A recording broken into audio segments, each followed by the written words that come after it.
What's up guys, I'm Chef Ronaldo and welcome to Smoke Sessions. I've teamed up with Kingsford, Masterbuilt, and the Home Depot to cook up some recipes using different grilling techniques to help you master your flavor at home.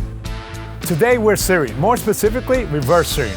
First we're gonna smoke, then sear to create that Maillard reaction by bringing the sugars to the surface to create that beautiful caramelized crust for our ribeye tacos.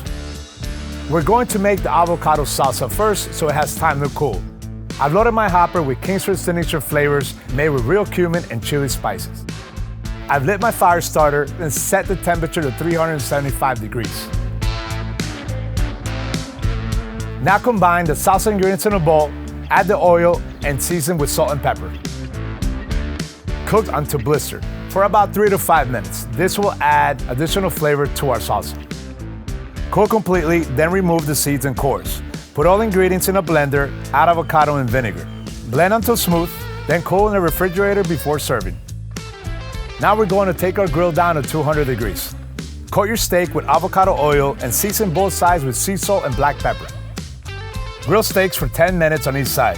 What you're looking for is an internal temperature of 110 to 115 degrees.